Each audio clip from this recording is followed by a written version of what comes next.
April 14th, 2026 meeting to order. Start with the Pledge of Allegiance. Pledge allegiance to the flag of the United States of America and to the republic for which it stands, one nation under God, indivisible, with liberty and justice for all. Okay. Prayers. Right? Okay. Okay, I got it? Sure. Let's bow our heads and ask God to look over this meeting in Seneca County, and we also thank God for all our blessings, this great county, all our people, this country, the state. We ask again that you look over this meeting and guide us as we discuss and recognize and make decisions of things throughout the county. Amen. Okay, roll call. Okay. Commissioner Frankert, Here. Commissioner Bustecker. Here. Commissioner Paradiso. Here. All right, I will accept a motion to approve the digital audio recordings of the previous board session from Tuesday, April 7th, 2026. I'll make the motion. I'll second that. Okay, roll call. Commissioner Paradiso. Yes? Commissioner Bustecker. Yes. Commissioner Frankert. Yes. All right, we have an appointment today. We have Lauren with the, for the Child Abuse Awareness and Prevention Month. So you want to come on up and talk to us a little bit, and we do have a proclamation done. Good morning. I brought Jen Schumacher with me. She is Hi, our Jen. Protective Services Administrator. So April is Child Abuse Awareness Prevention Month. So Jen's got a few stats that she can read, but before we get to that, I do want to let you guys know that this Saturday is our 13th annual Protective Services 5K. It's at Hedges Boyer Park. Registration starts at 8:30. I believe I did send you guys an invitation, so hopefully everyone can make it. Also last week, April 8th is known as National Wear Blue Day in support of Child Abuse Awareness Prevention Month.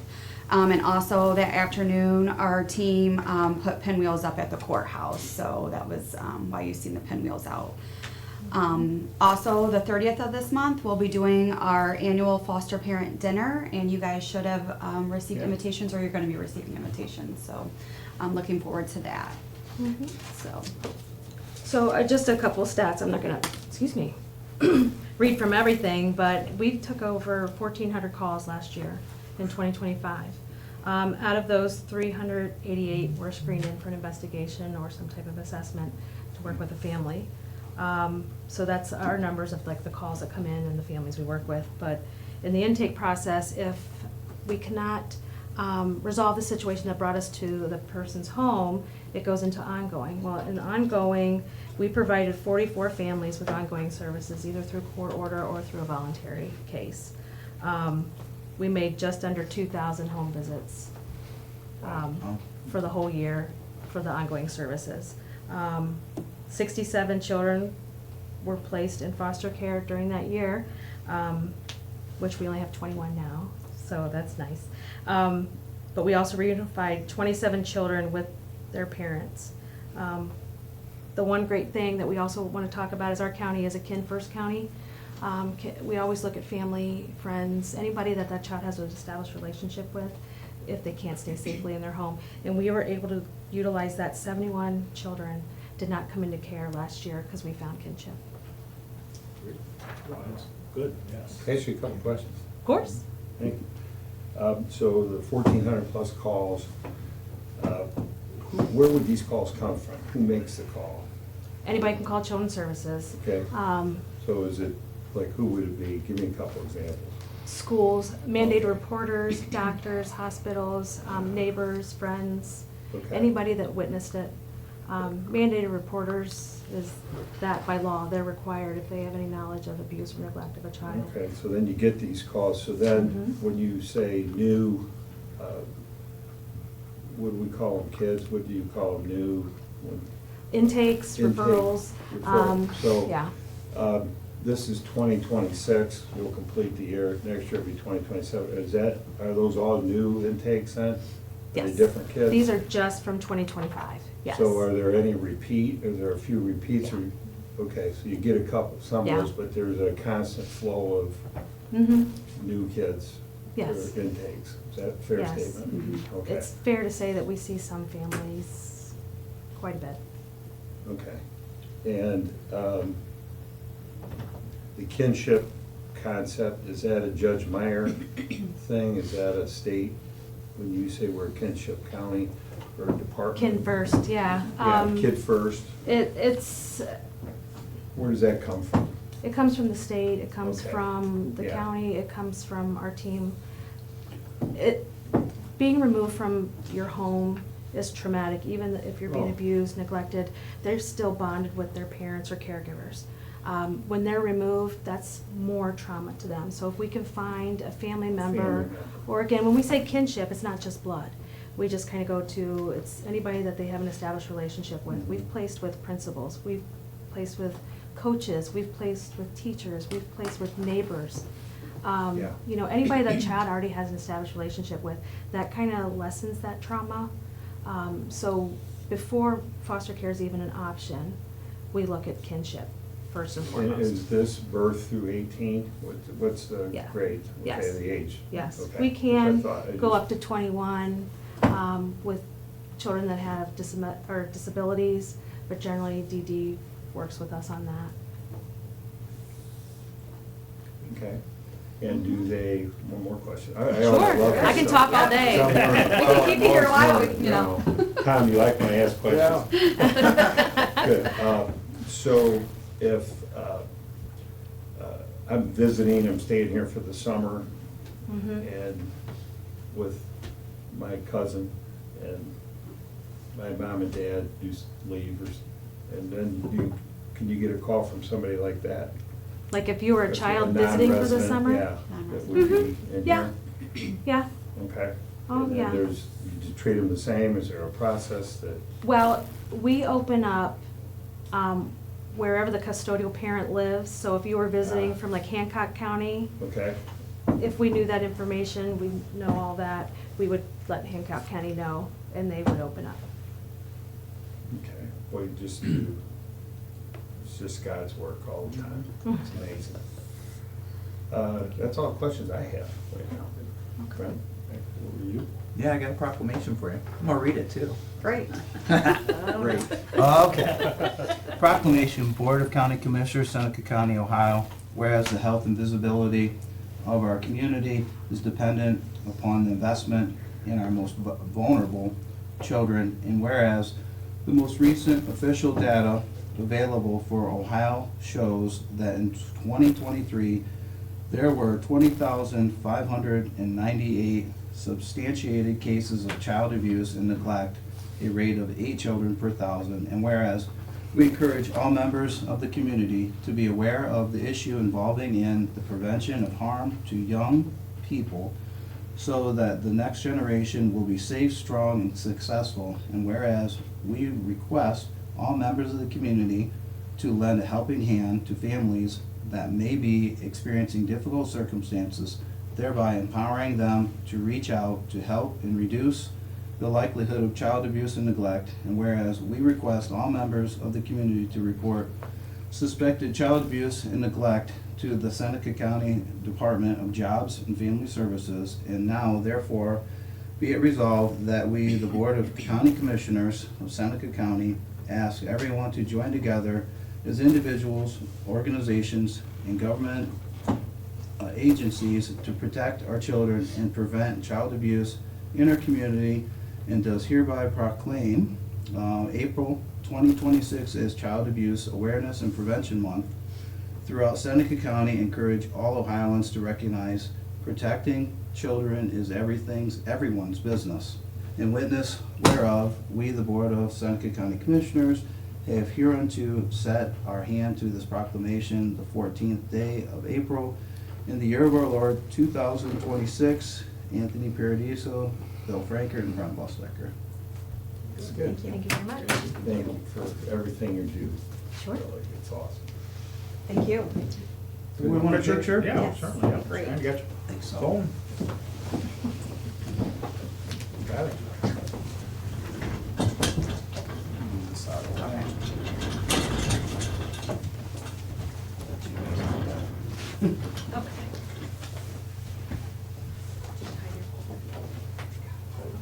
Big smile. You know how I go. Okay. All right, on the count of three. 1, 2, 3. 1, 2, 3. Thank you. Thank you. Thank you so much. Good work. Thank you, Roberta. Thank you. I'll see you soon. Yeah, yeah, 30. Thank you. 30 years. I started working when I was 5. Thanks, Chad. Thanks, guys. See you guys. See ya. All right. That's a calling. Yeah, 30 years. All right, we'll move into commissioner reports. I can go, it might take a little bit, I got a bunch Go of ahead, stuff, so. Let's see. Last week, had a whole bunch of things going on. Sat in on new hire orientation, trying to get a better understanding of HR with Andrea that's back in HR. We also did some job interviews last Thursday for the county administrator position, sat in on that. Had FCFC meeting on Monday. I also went over to the Northwest Ohio Commissioners and Engineering Association meeting out in Paulding. There's a whole bunch of information, learned when I was there. And I know that you intended on going, but, you know, we have other meetings sometimes, so. Talked about, some of the SNAP funding and everybody that goes to those, you know, you find out, you get a little information. It was very useful because it's the first time I've been to one. Talking about shortfall, SNAP funding, $38 million shortfall, federal government. They've come up with $12 million by the state to try to help assist the ladies that just left. It appears that counties like ours should have gotten around $226,000 to help shore up some of those numbers, so that's helpful. Talked about the jail system in the state of Ohio, that there's funds of $75 million, and maybe something that for you to look into. I know you've kind of been doing stuff towards the grants with with renovation and replacement, things for jails, maybe something, I know there's stuff with the heating and cooling, and maybe something, there might be something that might tie. Talk a little bit about property tax, demolition grants, it sounds like it continues. Then the engineers talked about the fiber throughout the counties, the road maintenance programs, some stuff about frost laws. I didn't really know that much about it, he was kind of quick on it, so. And then talking about heavy road use with heavy equipment. I know that on the edge of our county, as they're putting up windmill location just outside of our county, there was some talk about traveling some of our backcountry roads potentially, so I know that's an issue. We wouldn't want to see our roads all beat up in the township, so. The next meeting is going to be in Ottawa County in mid-June. They do plan on holding that at Middle Bass Island, so it's probably not a bad place to have to go to. You have to have a meeting, so. The other thing is, I don't know, with Toledo Mold and Dye, what's going on with the potential closure of the facility. They do, the collaborative did just put out today, they want to let people know that there is a www.tmdjobs.org. They are working diligently trying to keep that facility open, but they want to let everybody know, everybody, you know, be prepared because it may not be, so everybody needs a job, so. Yeah, there's not a date set for a job fair, right? Oh, Just a website, or is there a date? No, the job fair, I believe, is gonna be April 23rd Yeah. from 3 to 7 p.m. And the 24th at 8 a.m. till 2 p.m. Thank you. Yeah. So, I think that's useful to know. There's close to 400 people that work there, so that's it's gonna be tough. So I'll just segue on that. Go ahead, And please. so, I'm good. Toledo Mold and Dye announced the closure at the end of the month. And so, as Commissioner Bustecker alluded to, really there's two paths. The economic development and the mayor of Tiffin are working they're working around the clock behind the scenes to try to secure a buyer for the facility. Okay, and they have some good things happening, and here we are, mid-April, these things are fragile. So we met with them, and they met last night, they're meeting today, that's going on, but at the same time, we have almost 400 people that work out there that are nervous whether they're gonna have a job or not. So with Jobs Ohio and with the collaborative, they've set up a job fair, there's a website, so at some point here, you're gonna make it, they're either gonna stay there, they're gonna close, or people are gonna go look for another job, so it's real fragile. And I give the collaborative a lot of credit because obviously they'd like the company to stay, but they're also prepared for the worst in an effort to help these employees stay in the community and find other jobs. So it's pretty tense right now, so we can keep praying for a positive result there. But, yeah, that's part of my report. There you go. Let's finish it up while you're at it. Yeah, and we did make an offer to an EMS captain who accepted, so once they start, we'll be back to full force. It's been, I see Barb in the back, we're nodding at each other. Cheyenne, you're aware, all of us really. We've been operating since December with 2 ECHO captains where we need 3. So you can just imagine how life's been for 5 months. Every third day, 24 hours, somebody's had to cover that shift. And we've never missed a day. So this person will start in a couple weeks, and that'll make a big difference. So we're excited. Really don't just let you touch on any property things or whatever you may do. Okay. Sherman, yeah, I'm good. Good? Okay, very good. So last Tuesday, we had a special DAC meeting, District Advisory Council. When we had the one before, Dr. Baddick was appointed, and then he decided he didn't want to be on for the health department seat, so he turned in his resignation, so we had to meet again. So Dwayne Vogel, he's part of the Rock Run, and they have a facility over in Fostoria and stuff, kind of a restaurant, and all kinds of activities there that from a deli restaurant, and a lot of good things going on there. So he's on. He's taking Scott Lyons, who termed out, and Scott owns the Pioneer Mill, so it's good to have another restaurant face on there and stuff to understand, what happens with that. And then during the week, working on getting our 2 big projects kind of finalized here. The parking lot at Calvert, along with the parking lot out to the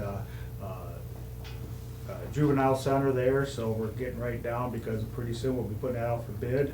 And so we're on the final stretch with that. And then continually working on the ag building and getting all the stuff finalized at plugs and all that stuff with it. So we're real close on getting that ready to go out for We're bid down to here. plugs, So, we're getting we're down to close. the plugs, right? So we're close, but a few more things to that, but coming together really good on that. And then this morning, actually he's over in the auditor's office.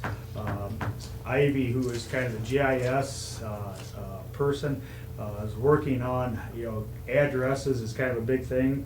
And actually, John Spar come in too because of the next generation 911 coming up and trying to get everything correlated.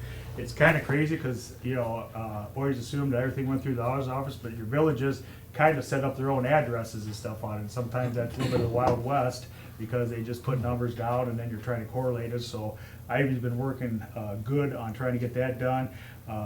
We did get, she got something from the state that, kind of said we need to have something done by May, and John says, no, not really, so they're gonna do a little more checking on that, because it'll be, save quite a bit if we can have it done in-house and kind of catch everything up with that between, her office and then also the tax map and stuff, to make sure we get all the addresses kind of correlated, because even if you get a gap and stuff on it, if you're in the middle of the gap, it makes it hard to figure out where everybody's at with it, so they try to get everything a lot tighter and stuff Does with she it. have because an it's idea how long it'll take?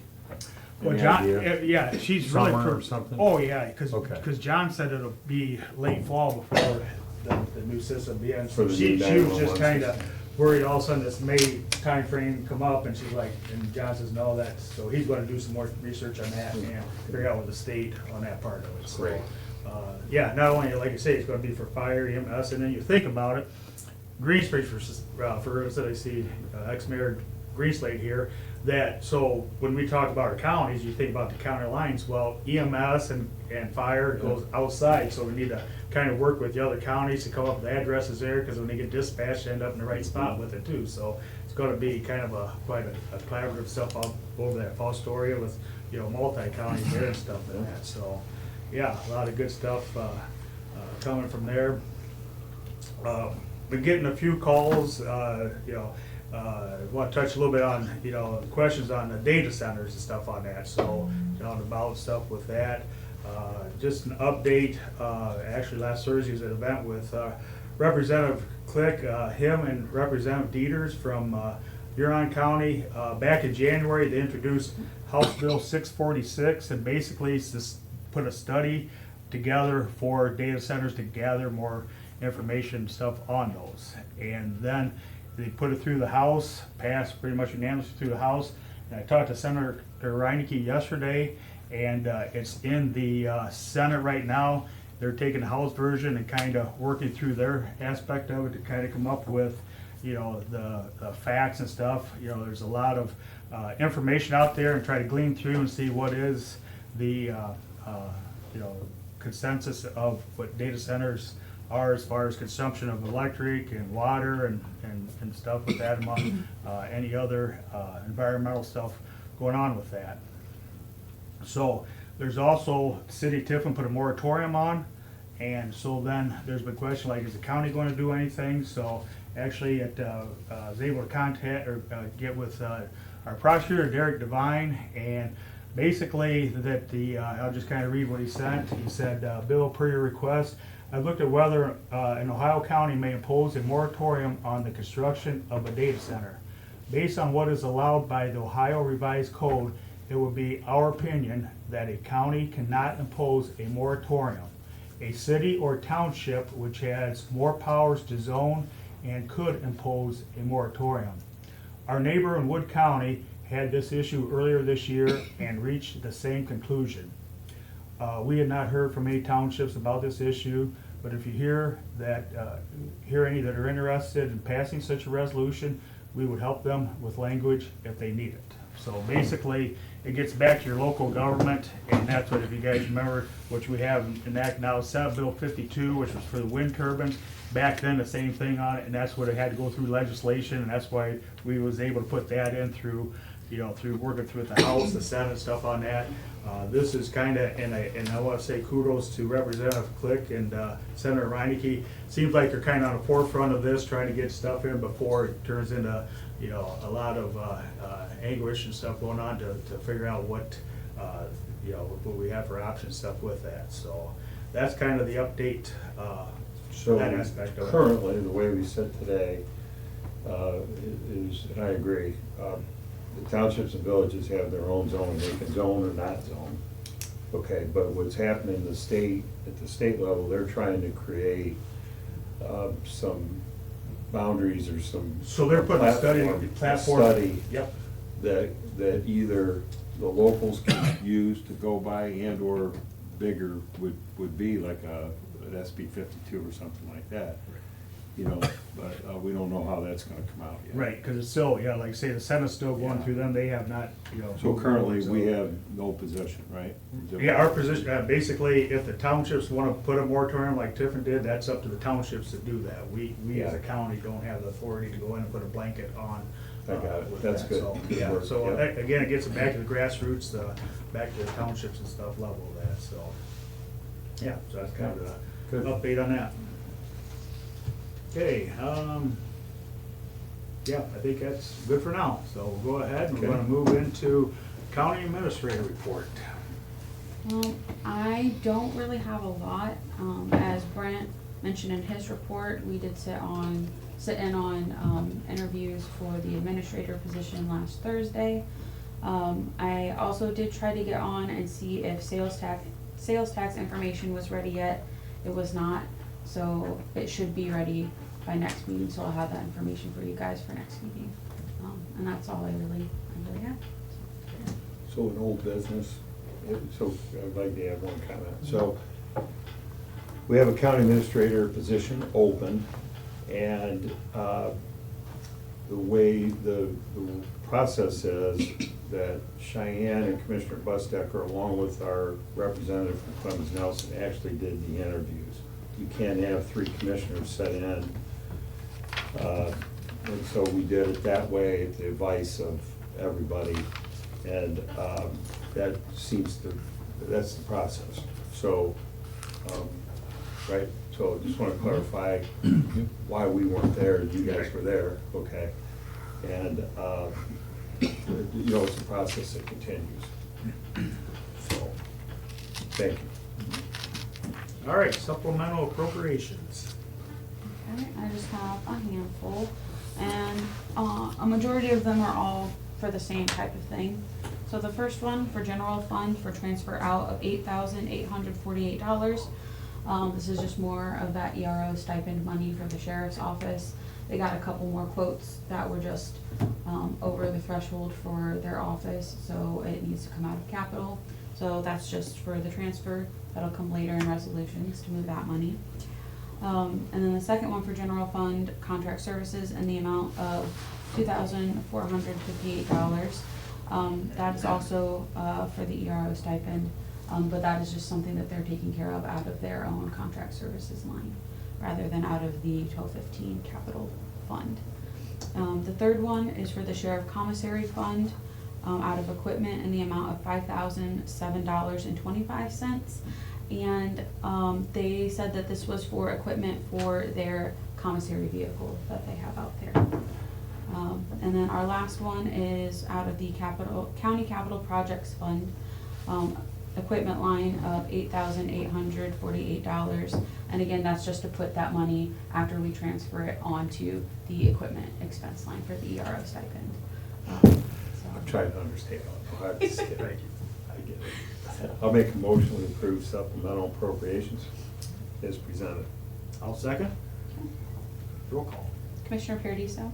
Yes. Commissioner Bustecker? Yes. Commissioner Feinberg? Yes. Okay, resolution.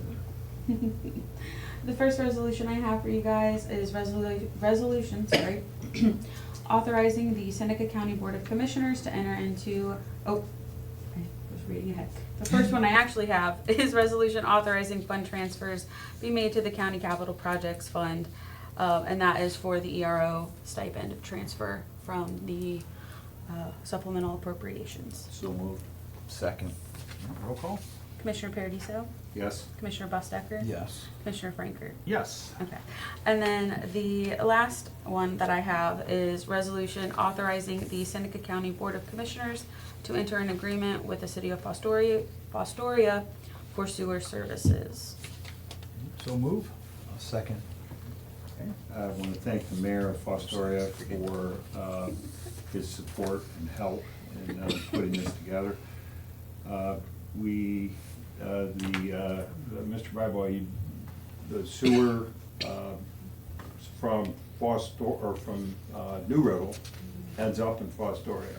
And there's a line all the way there, and there's 224 and 23, those businesses are into that, and ultimately it gets to the city of Fostoria. We had a 5-year arrangement through the sewer district of New Riddle that expired a couple years ago, actually. We've just been operating day to day with no agreement. The mayor uncovered the agreement with this, got into it, reminded us of it, we all talked about it, and really nothing changed. So they've agreed to a 5-year renewal. I think it's 5 years, right? I think so. With Derek looked at it and everything. So want to thank him for, with no increases, by the way. They kept everything the same, and that's really important. So I just want to recognize Mayor Manel and the council over there for helping us and supporting the county city of Foxborough to help support the county in this matter, so that's all I have. All right. Very good. Commissioner Paradiso? Yes. Commissioner Bustecker? Yes. Commissioner Frankert? Yes. Okay, that's all I have. Okay. I would like to move to go into executive session for HR. With the right Personnel. race and personnel. That's, Okay. Okay, I will second the motion to go in executive session at 10:30. Back to you, Commissioner. Okay. Okay. Commissioner Paradiso? Yes. Commissioner Bustecker? yes. Commissioner Frankert? Yes. Okay. And you want Cheyenne to come with us? Oh, yes, and I would like Cheyenne to join us as well.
Thanks for staying, everybody.